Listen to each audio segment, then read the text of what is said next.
You could spend your entire life performing, being a people pleaser, having loads and loads of friends and feeling like you're not seen. Meet Caggie Dunlop, former Made in Chelsea star, now a singer, songwriter, author, and podcast host. She wrote a best-selling book on cosmic life changes and helps thousands navigate self-worth and personal growth. Through my 20s, I wanted to be liked and loved by everybody. I was like a chameleon by nature. I would adapt to whatever situation I found myself in. I wanted to take the mask off. I had very little idea who I actually was underneath it. So can you tell me, who is Caggie today? Ooh. We have this idea, especially as we approach 30, it's like everything had to be filed into place by 30. And then we get there and we're like, I don't have the partner. I don't have the career. I don't have the house. Like I haven't ticked these boxes that society told me to tick. You could get to your late 20s and be like, I am making the same mistake again and again and again. The results are the same. What am I not seeing? What kind of questions would you be asking yourself in that position? There's a particular exercise that I find really powerful, which is All right, balancers, welcome back to another episode of The Balance Theory. I'm very excited for today's conversation. This guest I met, we were both pregnant. We both have girls that are 6 weeks apart, and we met at, it's kind of like a birthing pregnancy course here in Dubai. We just happened to be sitting next to each other. The stars aligned, and now I'm grateful to call you a friend, and even more so to have you on the show today to get to know you a little bit more. My guest today is Caggie Dunlop. Caggie, welcome. Hello. Thank you so much for having me. No, I'm really excited.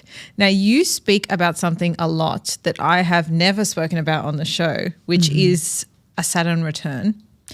And from the brief conversations we've had, that's something I'm going through, and I know a lot of my listeners would be going through. So I would love for you to just give us the download. Like, what is your Saturn return? So your Saturn return is something that happens when the planet Saturn returns to the same place in the sky it was when you were born. And within the realms of astrology, this brings up a massive sort of life overhaul, kind of initiation into adulthood, where we get tested with a lot of things. And Saturn as a planet is very much associated with karma, discipline, structure, boundaries. So it can feel very heavy. And you can just get the sense like life is kind of crumbling. Often it feels that way. So it's a very challenging period in one's life. Whether or not you kind of buy into astrology, I think we can all relate to your late 20s being quite turbulent. And essentially, I guess through my own experience of finding this time in life quite challenging, I then wanted to tell other people about it and then created the Saturn Returns podcast. Amazing. So this is something that happens when you're 28? Yeah, 29. So 29 and a half. So it takes 29 and a half years to do its full orbit. Right. So it's quite a slow moving planet. And with that, it kind of is like asking you to reflect on your life so far. It's very much you reap what you sow. So if you haven't been very disciplined, if you aren't in alignment, if you were in the wrong relationship, pursuing the wrong career, often those things can kind of all come crumbling down at once or very abruptly. It feels very abrupt. But essentially what it's doing is trying to put you on a path that feels more authentic and aligned with who you truly are. So when people come out the other side, because it takes about 3 years. So it's not like it's not just overnight. It's not like we were just discussing before we started recording, like Mercury retrograde is 2 weeks. This is like a 3-year transitional thing. Right. But there's like an intense period of it, and then there's kind of like the shadow period of it. But essentially it's like making you sort everything in your life out. And it can be, like I said, very challenging. Definitely something I can relate to. I know a lot of people can too. Question, since it's like a 29 and a half year journey, does that mean you go through it again at, yes. What's my maths, 58, 59? Yes. So if you're lucky, you might have 3 Saturn returns. And the first one is very much about, aligning with your authenticity. The second one is more about legacy. So that's when people are kind of approaching 60, when they'll have another kind of, what am I doing? But what's really important, I think, for the listeners to know, and I found this very useful, and it can get a little bit complicated, but so many people will message me saying, I think I'm going through my Saturn returns early. And you can't go through it early. It's like, the planets moving as they're moving. Everyone will go through it exactly mathematically when they're supposed to. But you do have Saturn squares and oppositions. So if you think about how Earth has seasons, Saturn also has seasons, and these seasons last 7 years.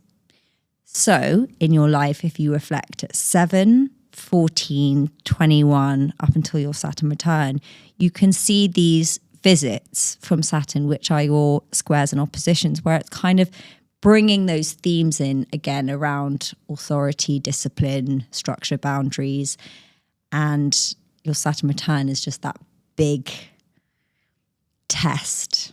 Yeah. I guess it's like what people kind of feel like is like a quarter life crisis. Exactly. Right? Exactly. So, and then if you look at midlife crisis, that's around a Saturn square, I think. So it's like 42, often people start, you know, I don't know, the sports car or the suddenly picking up.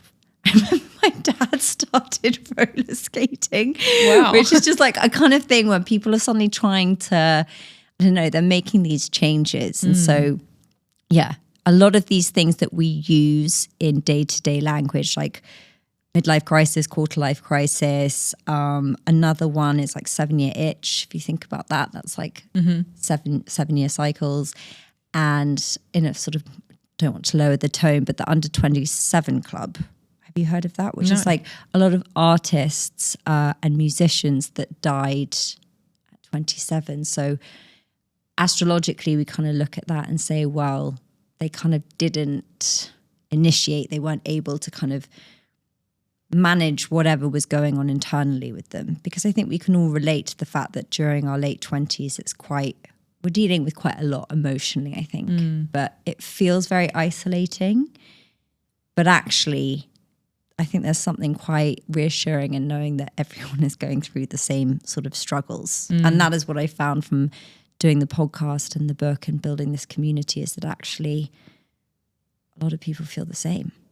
Yeah, it's definitely comforting for an experience that does feel like you're the only person going through it, or like you're alone going through it. I think is more the point, to know that it's, you know, all people born in that year probably going through the same thing. And it's true, like you probably have friends that are like making big changes, or this is around the age where a lot of people do get married, have kids, move overseas, start businesses. Like it's sort of like you're out of that experimenting, studying, figuring out what you're going to do, and maybe you're trying to ground a little bit more and like let the chips fall and sort of working out what that looks like.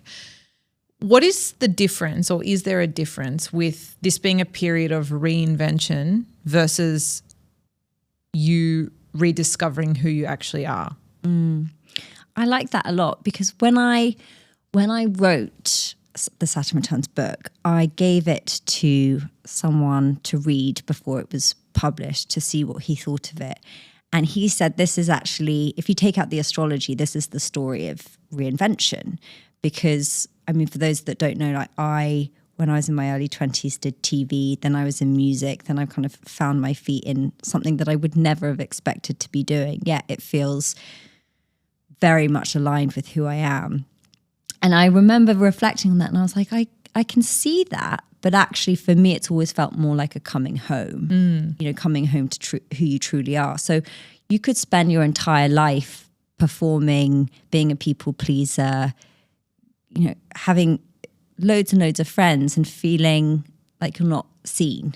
And I think a lot of people can relate to that because, well, personally for me anyway, through my 20s, I wanted to be liked and loved by everybody. I can relate to that. Yeah, and I was like a chameleon by nature. I would adapt to whatever situation I found myself in, be whoever I needed to be. And it was in my late 20s where I was just like, this is exhausting. I can't sustain this, because also, whilst I knew I wanted to take the mask off, I had very little idea who I actually was underneath it. And that was quite terrifying, because I'd had a lifetime of playing the part. And so actually coming back home to myself was quite tricky, because I was having to get to know who I was. So I can say for me personally, it felt, rather than a reinvention, it might look like a reinvention, but it was actually coming back to the truth of who I've always been. And I think that I can see that very clearly, because I always wrote journals when I was younger, and I've kept them all. They're like my prized possessions. And when I reflect on them, I can see so much the mirroring between that version of me and who I am today. And then there was just this like big chunk in the middle of trying things on for size in a way. Yeah, and it's kind of like you go through life and there's layers, right? The layers of your parents, society, media, peers, friends, social media. Like there's many layers that get added on, and I do feel your 20s is a phase of like working out what is aligned for you and what's not. And I definitely can relate to that feeling of wanting to be liked by everyone and being a people pleaser. And, you know, I went to law school because I thought that was a good job to have, and it would kind of put me on this trajectory that I thought was expected of, you know, school, uni, good job, marriage, house. Like those things take time to undo. And I quite like the idea that, and I would actually go so far to say that in all cases it's actually not reinvention, it's rediscovery. Because I think when you are in true alignment, you're actually just reconnecting with who you actually are. And even if you've never turned your mind to like who that person is, it doesn't mean you're like, I just feel like the concept of rediscovery is like you're recreating yourself out of nowhere. You know, like those midlife crises, that language makes you feel like you're just sort of stepping into this new version that you've never known before, and it's like not who you've ever been. But it's quite nice to think of it as this coming home aligned phase. Yeah. And we also, I think we need to give ourselves permission to, whether you want to call it rediscovering or reinvention, I think it's healthy to do that, because we have this idea, especially as we approach 30. Do you remember when you were younger, when people were like, oh, if we're not married at 30, like I'll marry you. It was like everything had to be filed into place by 30. And then we get there and we're like, I don't have the partner. I don't have the career. I don't have the house. Like I haven't ticked these boxes that society told me to tick. And I think sometimes people force them to be ticked in order just to be like, okay, I'm safe, but it's all an illusion anyway.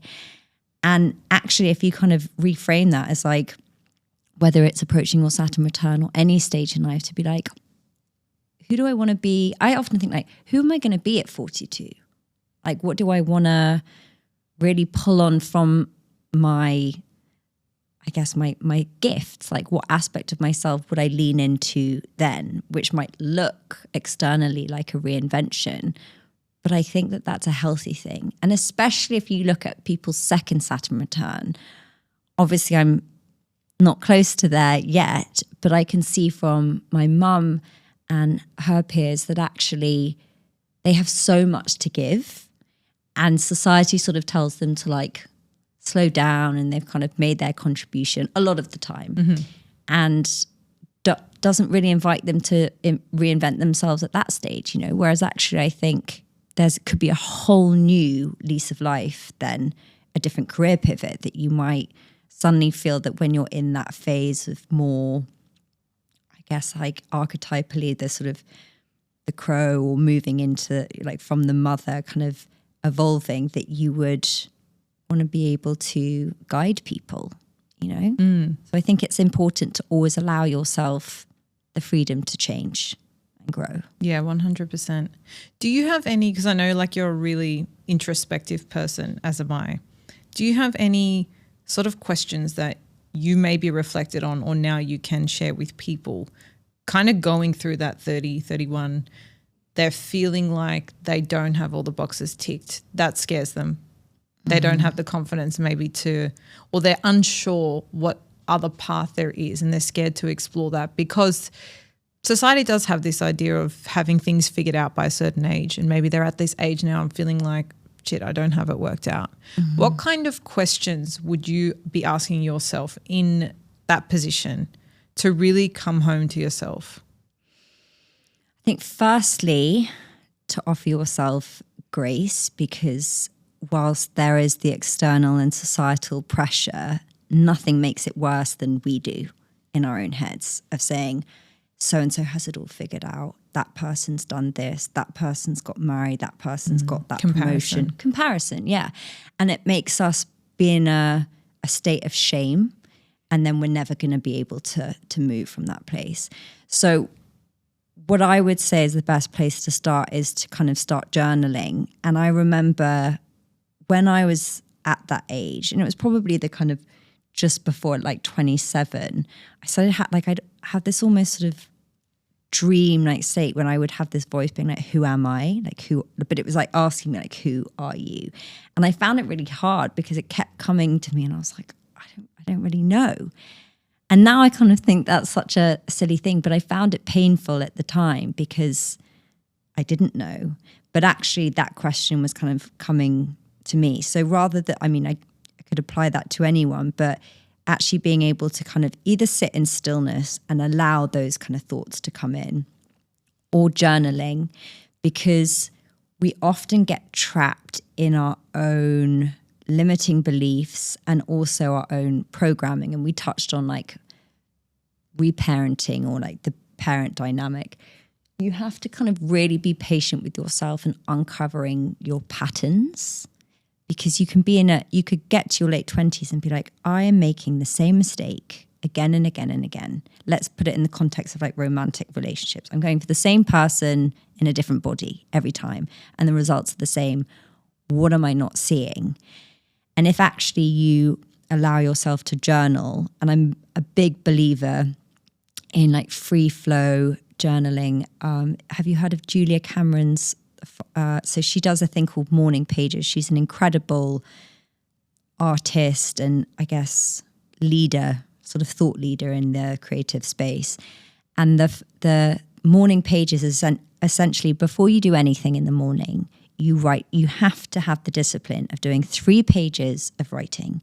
This can be madness. It doesn't need to be like, dear diary, a perfect entry. Don't allow yourself to imagine that someone else is reading it. Just like let madness come out. And it's really interesting, firstly, what does come out, but also it kind of dispels the worries and the angst and all the stuff that's getting in our way and allows us to just kind of act more freely. So I think that's a really powerful practice. And also going back to the kind of like recognizing your patterns of behavior in the past, like if you journal around it, this is a very long-winded way of answering your question, but there's a particular exercise that I find really powerful, which is a timeline exercise. And I'll try and succinctly describe what it is. But if you do like a line down the middle of a page, and on either side, just write out significant things that have happened in your life. Don't overanalyze it too much. It could be the first love you had, or an interaction with a man at a shop that you never saw again, but for some reason it felt significant. Just like write it all out. And then once you have like as much of your life as you can, once you have, then pick the ones that feel the most significant and journal around them. And when you journal around them, you want to ask yourself, what part did I play in this? So let's say you start writing about your first love that broke your heart. And immediately you might be like, I didn't play a part in it. I got my heart broken. But just be curious. And then you could say you had like another relationship that didn't go very well. And it's like, what part did I play in this? And the reason that question is so important is because Saturn is about responsibility. And often we can get to a place around our late 20s and as we hit 30, where we feel like we're a victim of our own lives. Like things haven't happened the way we wanted them to. We haven't, got XYZ, whatever it might be, and then start comparing. But if we're in that kind of victim consciousness, we can't really move forward to an empowered place. And if you ask yourself, what part did I play in this? You allow yourself to see that you are a co-creator of everything that's happening in your life, the good and the bad. And you do it from a place of curiosity rather than shame or blame. And you'd be really surprised what comes up when you do that, because suddenly you recognize the patterns that you are participating in, and then you can make the necessary changes. Really interesting. I like that a lot because I'm a big fan of any type of reframe or way of thinking that puts us in the driver's seat of our life. Now, that doesn't mean you can control every single thing that happens to you. It just means that your worldview, or the lens at which you're looking at everything, is from a place where kind of life is happening for you, not to you. Yeah. Exactly. And I think that's a very empowering thing. Doesn't mean, unfortunate things aren't going to happen or things aren't going to work. Things are always going to work out. It just means the stories you tell yourself about those things are a little bit more empowering. And by doing that timeline, you're kind of rewriting the meaning of what those things mean for you, and often they can be the things holding you back or creating this negative pattern that means you can't attract a different type of partner or open yourself up to a different opportunity, and etc. Exactly. I want to ask you something. So you said before the question of like, who am I, kept coming up for you and it was uncomfortable and you didn't know how to answer it. And I actually think that is a very relatable thing. A lot of people wouldn't know how to answer that question. So can you tell me, who is Caggie today? Ooh. Who is Caggie today? When I think of I kind of didn't know where you were going to go with that. But when I think about like, if you are struggling with that question, you want to tap into the essence of who you are. And I always find the best place to go, again, is like going back. Like, who were you when you were younger? So for me, when I was younger, I feel like I am that now. It's like I'm a super sensitive person. I'm very emotional, which for a lot of my life I thought was a bad thing, and I would try and numb it through various means. I am very intuitive. I'm very perceptive. And I guess I have a very poetic nature. And when I was younger, I would always channel that kind of sadness or sort of slightly, I guess, a melancholy that I had about me into poetry. And I find like as I'm getting older, the more and more I want to harness those aspects of myself that happen to be the aspects that I squashed. And I'm sure that that's also quite a relatable thing. It's like, if you're asking yourself, who am I? Look at the parts of you that you have tried to kill, really, because they were judged or someone laughed at them. And the thing is, these moments in our childhood can seem retrospectively very insignificant, but very small things can make us stop being who we are. And then we try to kind of get in line and not stand out in any way. But then as you kind of go into your adult life, like you want to stand out, but you just kind of forget the things that make you different and unique, or you're afraid to express them. And I guess I've got to a point now, and I'm trying to lean into it more and more, where like poetry for me is what really lights me up and brings me joy, and has always been my favorite form of communicating something. And I have to be brave enough to put that out into the world and not be afraid of being judged by it, because that's the thing. Like, even now, if you look at through social media, everyone kind of thinks if they carbon copy someone else, they will be accepted. But you and I have both probably experienced, both personally and through who we've met, that actually you can create the perfect facade, but if it's not aligned with who you truly are and your essence, it won't feel fulfilling. Yeah, not only that, you won't be able to maintain it. You won't be able to maintain There's it. only so many things you can go through in life with a mask on. You know, at some point your authentic self's going to come through. And I think if that's, and I always thought about, like, with hindsight, I thought about this. You know, I was putting on this people-pleasing persona where I would slightly adjust maybe what I was talking about, my interests or my excitedness towards something, to kind of mold into whatever situation I was in. And what I realize now is that the types of relationships I made with that mask on suited that mask. You know what I mean? They're not authentic to who I am, because every time I stepped into those situations, I had to put on that mask to be that perfect fit. And what was interesting was when I started, I guess for me, like, this podcast has been a massive catalyst to me coming home to who I am, through learning, through connection, through communicating, which is something I'm really passionate about and comes very naturally to me. So what I realized was when I started leaning into that, a lot of relationships just kind of started falling off the face of the earth. And it really upset me at the beginning, because I was this people pleaser and I couldn't wrap my head around not being liked, because I was trying so hard to be the liked person in the situation. I was like, I didn't even, I'm always kind to that person. I'm always like interested in what they're talking about. But what I realized was being my authentic self meant I wasn't the masked version of myself. And that just by pure fact of what that means in a situation meant I wasn't aligned in that scenario. Mm-hmm. And so relationships just became no longer aligned because I was kind of moving more towards who I was and not a version of myself that served somebody else. Totally. And even in like a professional setting in terms of the way I work, how I work, what I was doing for work, like everything sort of started to shift. And I've just turned 30. How old are you? I'm 36. Okay, so you've kind of gone through it and come out the other side. Yeah. I'm in the midst of it now.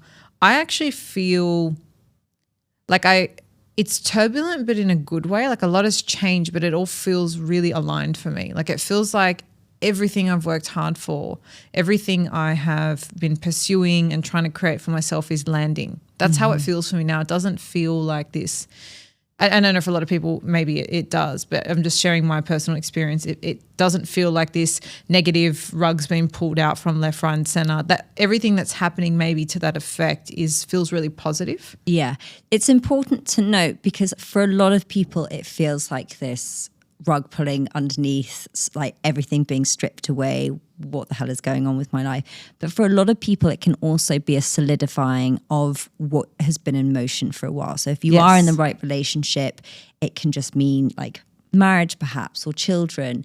And if you are pursuing the right things career-wise, it can mean promotion or just things expanding. So it's not all doom and gloom. It just, for me, I was just like a little bit off course in most things in my life. So it was like realignment. But, it sounds like you had those things in motion for a while. So it's just been a solidifying. But it's not to say that you didn't still go through the pain of friendships. It's a huge one, like in terms of who we connect with in our 20s and our teens. And then suddenly when we go through this transition in life, it's like they're no longer aligned. And there's a lot of pain and grief in that. It's like a heartbreak in many ways. But it's like worse. Yeah, but there's no breakup. There's no conversation. So you're left with this kind of this void of, did I do something wrong? But ultimately it is part of your life's path that people are going to be there perhaps for a season and you shouldn't have to adjust yourself or not be true to yourself just to fit in. And the way I kind of looked at it, for me, it was like the environment that I was in, whilst it kind of was a big friendship group and was like very fun, it kind of almost felt like I don't want to be sitting at a table that if I get up, I'm afraid that there's like a dagger in my back, like I'd rather just be on my own table, to be honest. Yeah. And the podcast actually really helped bring in a new community. And it sounds like you've done exactly the same thing because you're talking about what you're passionate about and therefore you're going to be naturally gravitating towards like-minded people. And that is, for both of us, such a gift. It's been the most beautiful project I've ever started. And like people have asked me, how did you make friends in Dubai? Honestly, the two closest girlfriends I have been guests on the show. And it's been one of those things where I've just sat with them for a conversation and instantly it's like, let's go get coffee on Thursday. And then it just sort of steamrolled from there. And so it's been a really nice way to attract people that, have already been aligned with what I like in my life too. Totally. And when you're living from your essence and you're kind of in that alignment, very quickly who is kind of, it's a charge, it's a chemistry.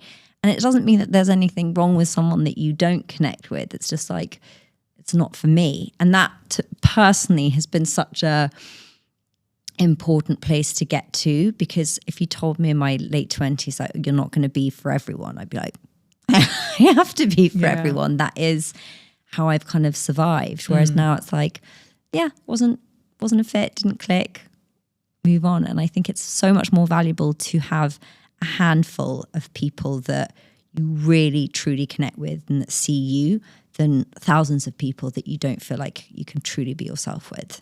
100%. I definitely used to be that person that had like 100 acquaintances. I'd have my schedule jam packed with coffees just to like maintain, that's just exhausting when I think about it now. But I actually really want to ask you something. So on the topic of like friendship breakups. Yes. When you have that moment and you're like, okay, this friendship is no longer for me. It doesn't feel like this person's interested in my life. And that's not to say it's always the other person's fault. Again, you have to ask yourself, what role did I play? Maybe you've just grown apart. Do you have to have a conversation? If you don't, how do you make peace with a friendship breakup? I've thought about this a lot because people have asked me it many times. I personally don't think you have to have a conversation because it can just go really wrong, because then it goes into a sort of who's done what, and sometimes it's just you're on different paths. But I think what's really important, and through my experience, is that I believe if you have a true connection with someone and there is love there, because friendship is about love, just because you go in different directions doesn't mean you don't come back. And you're not going to necessarily come back in the way that it used to be, but you might come back together. And I've had quite a few friendships actually that during my Saturn return, it just was totally misaligned. And there was a lot of grief and pain on both sides because it was, I guess, a misunderstanding. They didn't understand what I was going through, what I was kind of about, what I was pursuing. I think they thought I'd lost my mind because at the time as well, spirituality, astrology, it was still relatively niche. Woo-woo. Yeah. And they were like, okay, come back to the pub when you're ready sort of thing. But now they've kind of gone through their own, I guess, kind of initiation or change, and they understand. They don't take it as personally as they did at the time, and we've come back together in a different kind of friendship because that love always remains. And I think that that's a really beautiful reminder for people. It's like maybe it's just a goodbye for right now. But I think having a conversation about it depends. It depends if something's actually happened. Yeah. Because there's nothing worse than if something has happened and you just don't talk about it, Yeah, sure. Because it eats away at you. Yeah. So that is different. But if it's just we've grown apart, I don't think you need to sit down and say we've grown apart, because I don't think that's ever so awkward. Yeah, because no one's going to go, yep, we have. All right, see you in a few years. Yeah. So yeah, depends. If you've done something that you want to discuss, definitely bring it to the table if they've done something. But otherwise, just let it be.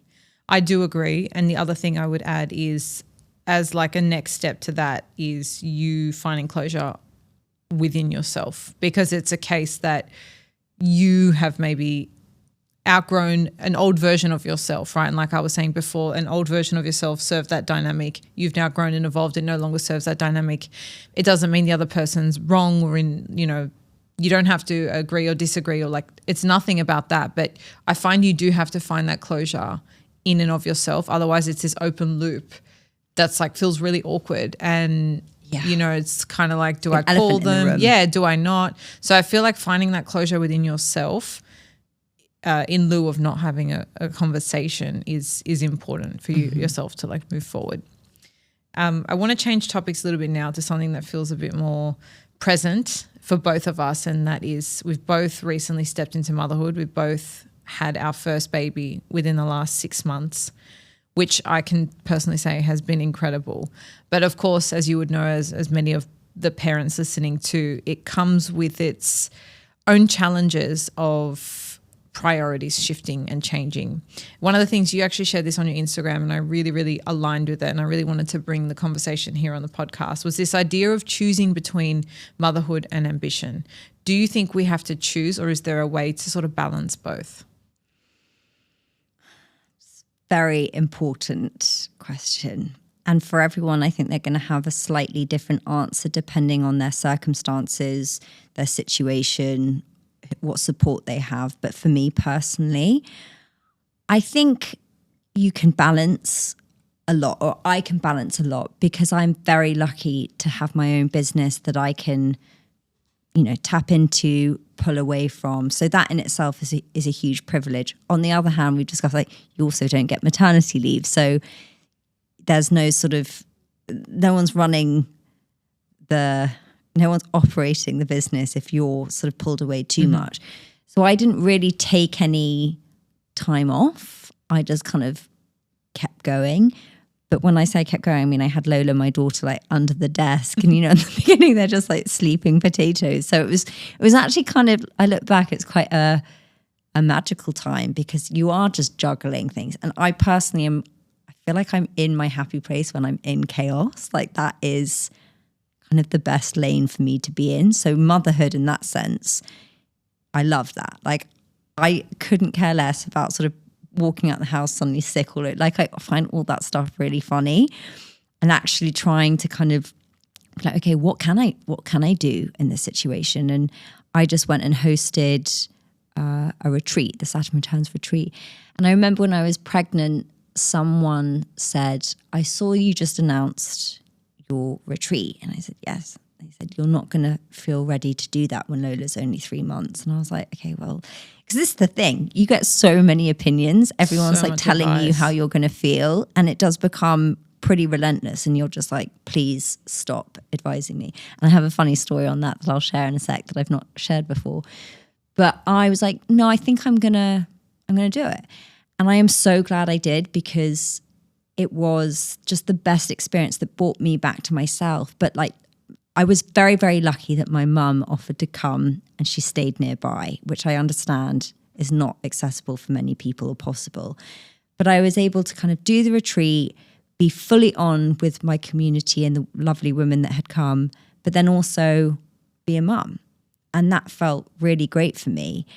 And I'm kind of coming to a point now though, where it's like, everyone always says like, oh, it goes so fast. Like, don't miss, like, you don't want to regret anything. I don't want to feel like I have been trying to like get things going work-wise and not prioritizing this fleeting moment in time when she's so little. So that it really feels like I'm like, oh, that bit's a bit too much. Let's adjust that next week. So I'm having to constantly do that self-inquiry of like, okay, did I need to be going and doing that work that morning? Can I delegate that to someone? And what do I really need to prioritize? Because that's the key really, isn't it? It's like, what do I really need to do? And how can I put that into like as little time as possible so it's concentrated like good work, as opposed to just feeling like you're kind of scattered and not really in any place. But I do think that you can have it all, just not at the same time, And I'm trying to view this period as, I like the idea that everything around pregnancy and motherhood is kind of divinely orchestrated, or, the 9 months that we have growing the child. I think you have to kind of give yourself 9 months of recalibrating after. And I also believe that motherhood brings with it this new kind of creative force, this life force that you kind of like, I can't believe I created this. Like I could do anything. And so I'm trying to allow myself to take that time going inward rather than having to rush back out into the world, and, seeing what things that I come up with in this process rather than, forcing it. They say if you want to get anything done, give it to a mum, because they just get things done with the time that they've got. But you said you were going to share. You were going to share a story. Because I remember someone said, "Oh, you'll become really good at time management." I haven't. I was late to this. Like I've never been good with time management, and being a mum, unfortunately, hasn't made me much better. You're consistent. That's what matters. But like I'm trying, like. I feel like I'm able to keep the right stuff going, but then I've also been very lucky with the projects that have come in, and also the things that have kind of gone quiet. So the things that have gone quiet are probably things that I don't need to be prioritizing, whereas the things that have come in, like the app that I'm doing, that has felt like really, really good and exciting. But the story I'll share, so it was like I was maybe a week before my due date, and I went into this coffee shop, and there was this man next to me, and I'd sometimes go in there and do like a bit of work. And this man next to me was like, oh, when are you due? Because I was obviously very pregnant. I was like, oh, I'm due next week. And he started like talking to me a bit. And obviously, as you know, when you're pregnant, like people do start up conversations. And then he said to me, he was like, you know, I don't know why anyone wouldn't get a C-section. I was like, this is like a 37-year-old man, by the way. And I was like, huh? He was like, I mean, you know that you tear down there. Like, why wouldn't you get a C-section? I was having this debate with a woman the other day, and I literally, at that point, I'd had so much unsolicited advice. And also I had this like pregnancy rage. I don't know if you had this, where I was like, I'm gonna kill this man. So obviously I was having a natural birth, and that's what I was planning for. So just to have the fact that a 37-year-old man was mansplaining birth to me, I just thought was... That's wild. Completely outrageous. But luckily, his dog, he had a dog with him, and the dog like jumped up and his coffee spilt all over his laptop and he had to leave. Because I was at that point where I was like, I'm going to lose it on someone. That's an odd opinion to just sort of project on a stranger who's about to give birth, not knowing.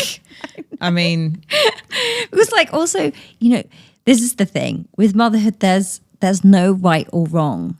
And mums can also be very cruel to each other about projecting their own experience. And I've found that quite difficult. But yeah, just having a man tell me how I should birth my child a week before was quite, a complete stranger was quite interesting. You know, like having now gone through it, I can so appreciate that everyone comes into this journey and experience with so many different existing thoughts, existing experiences. Maybe it's not your first birth. Maybe you had a traumatic first birth. Maybe you're really afraid to give birth. Like there's just so many variables. Exactly. And I've said this a few times on the show. You know, I ended up having a C-section. Mm-hmm. It wasn't my original preference. It was due to baby's position. And I had to deal with a lot of stigma that I myself had around that procedure, that surgery, and come to an acceptance that that was the way it was going to happen for me. But what I've realized is if you have a mum who's calm and happy and just like grounded in her decision, it really doesn't matter how it happens, and it really doesn't matter what anyone else thinks about it, because she's the one that has to go through the experience. She's the one that has to regulate the baby. That's where they regulate from, you know, when they're first born. And she's the one that has to, like, literally your body has to go through it and come out the other side. So really, like, irrespective what your preference is and how beautiful or traumatic your experience was, like, it just has no influence on somebody else's experience. Like, I think there's a place for shared stories and people talking honestly about their thoughts, but it's never a place of you should or shouldn't do it this way. And I was definitely guilty towards the end of asking everyone. Or I felt like even if I wasn't asking, like I remember getting a wax and the beauty therapist was like, so this is what happened with my birth, because it just becomes this like sharing thing, which is also really lovely. But you can get into this place before you give birth where you're like, it's just, you've got overload, just too much information. And just like you said, like everyone is going to have a very different birth, a very different experience, and their preference of how that birth is going to go. It's also based on so many different things. Like for me, I wanted to give birth naturally. I wanted an unmedicated birth. I had the most medicated birth. Luckily, it all happened naturally, but it was touch and go for a C-section.